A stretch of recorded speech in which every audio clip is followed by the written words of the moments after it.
Online మాయాజూదంలో సమిధలు కావద్దు. కన్న బిడ్డలను కళ్ళల్లో పెట్టుకొని పెంచుకుంటారు తల్లిదండ్రులు. అలాంటిది కొద్ది నెలల క్రితం తెలంగాణలోని మెదక్ జిల్లాలో సొంత కొడుకును కొట్టి చంపాడొక తండ్రి. బెట్టింగులు కాయడానికి 2 కోట్లు అప్పు చేసినటువంటి కొడుకు స్థిరాస్తులను అయిన కాడికి అమ్మేశాడు. అప్పటికే జోదాన్ని మానకపోవడంతో తండ్రి అతని ప్రాణాలు తీశాడు. కరీంనగర్ జిల్లాకు చెందిన ఓ యువ రైతు పోయిన నెలలో పురుగుల మందు తాగి చనిపోయాడు.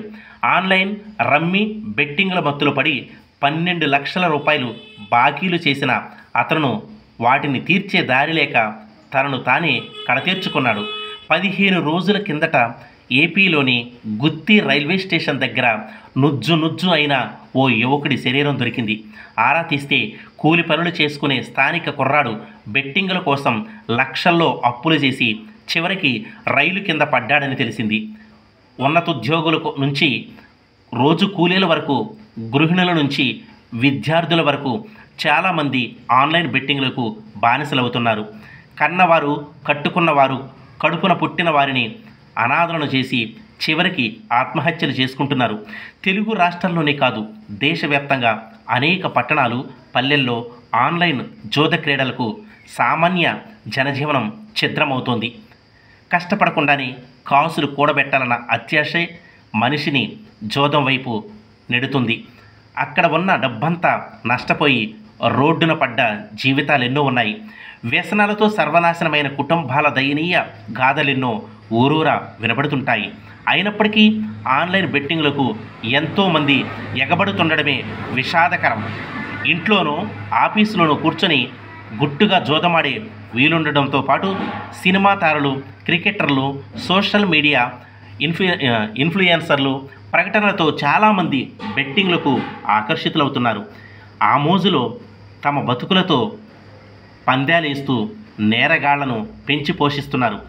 దేశీయంగా 4 ప్రధాన బెట్టింగ్ వెబ్సైట్లకు 3 నెలల్లో 160 కోట్ల విజిట్స్ వచ్చాయని డిజిటల్ ఇండియా ఫౌండేషన్ తాజాగా లెక్కగట్టింది. 2021 నుంచి 2024 మధ్య ఐపీఎల్ సమయంలో బెట్టింగ్ సైట్ల కోసం గూగుల్ సెర్చ్లో వెతికిన వారి సంఖ్య విపరీతంగా పెరిగింది. 8.5 లక్షల కోట్ల విలువైన భారతీయ అక్రమ బెట్టింగ్ గ్యాంబ్లింగ్ మార్కెట్ ఏడాదికి 30% వృద్ధి రేటుతో తన పడగనేడను విస్తరిస్తుంది. ఇలా పోగవుతున్న సొమ్ములో ఎక్కువ భాగం సంఘ వ్యతిరేక శక్తులు, ఉగ్రవాదులకు చేరుతుండటం జాతీయ భద్రతకు ప్రమాదకరమవుతోంది. వందల కొద్దీ అక్రమ బెట్టింగ్ వెబ్సైట్లు, యాప్లను కేంద్రం ఎప్పటికప్పుడు గుర్తించి నిషేధిస్తోంది. ఆ క్రమంలోనే తాజాగా 357 సైట్లను సర్కారు బ్లాక్ చేసింది.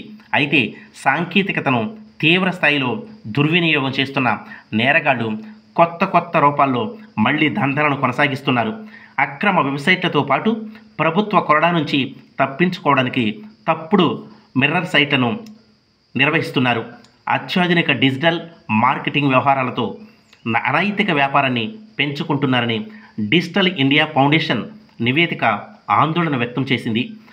ఆన్లైన్ జోద క్రీడలను కట్టడి చేయాలంటే పదునైన చట్టంతో పాటు అంతర్జాల ప్రకటనలను పూర్తిగా అడ్డుకోవాలి. విదేశీ బెట్టింగ్ వేదికలకు ప్రచారకులుగా ఉండొద్దని కేంద్రం హెచ్చరికను సెలబ్రిటీలు అతిక్రమించకూడదు. ప్రజాశ్రేయస్సును విస్మరించి డబ్బు కోసం జోదానికి ప్రచారం కల్పించడం అమానుషమని వారు అర్థం చేసుకోవాలి. బెట్టింగులతో బావుకునేదేమీ ఉండదని, తమ వ్యసనాల వల్ల అయిన వారు అష్టకష్టాలు పాలవుతున్నారని అందరూ గుర్తించాలి.